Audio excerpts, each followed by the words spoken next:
In this topic, we will discuss an example of measures of position as quartile, decile, and percentile. As a start, let us recall what are these measures of positions. These are quartile, decile, and percentile. And for the formulas, we have, as you will notice here, when it comes to measures of position, they have one formula. All you have to do is just change the position.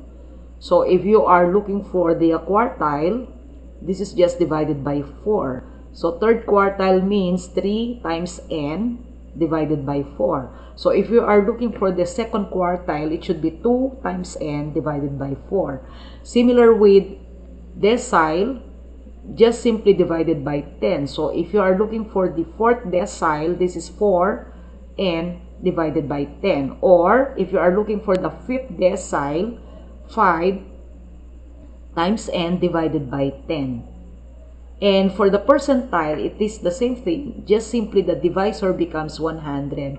So if you are going to look for the 30th percentile, this is 30n over 100. So you will only have one formula when it comes to position. And for the median, since median is also a measure of position, so if you will notice, this is also the formula for finding the median. And as for an example, we have, as a group data, we have to look for the third quartile, fifth decile, and the 40th percentile. So we have this observation as group data given the frequency. Then looking for the position third quartile, fifth decile, and the 40% percentile, we have to complete the table with the less than cumulative frequency. Again, why is it cumulative frequency? Because for the less than cumulative frequency, the observations are arranged from the lowest value. So we have to arrange first by adding up or summing up the frequency from the lowest class interval. So this is just simply 3 plus 8 plus 10 plus 13 and so on.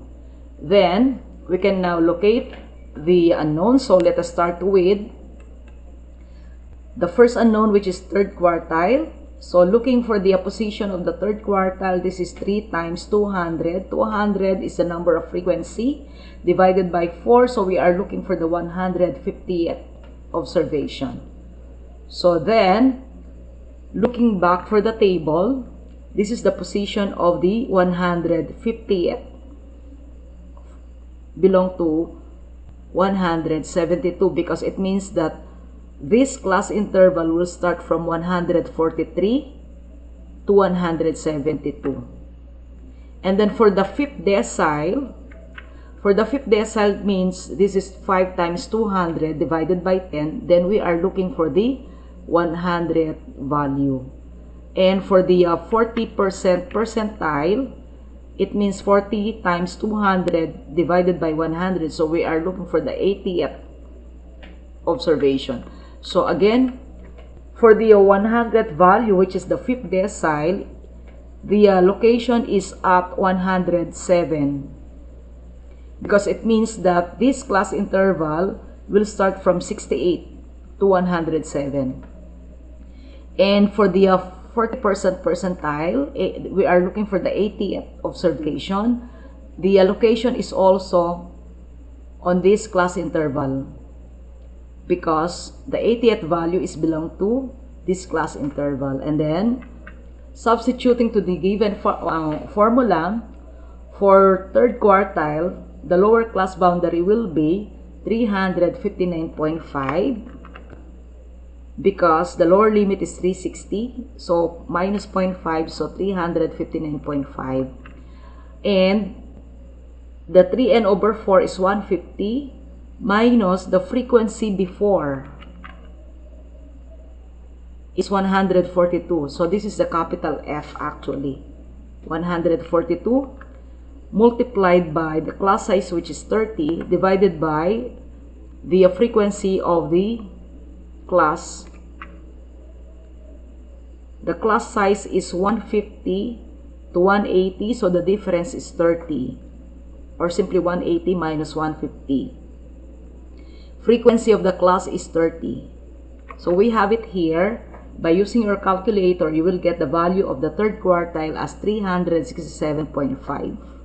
So we have an interpretation that the value of the 150th observation is 367.5. So similarly, for the fifth decile, the position is at 300 to 329 class interval.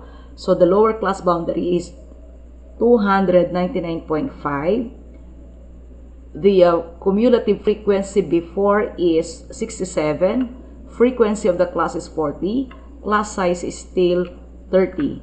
So substituting to the formula, we have 324.25 as for the value. So the value of the 100th observation is 324.25. Now for the 40% percentile, we are looking for the 80th value. Then checking again the table, the position is at 300 to 329 class interval.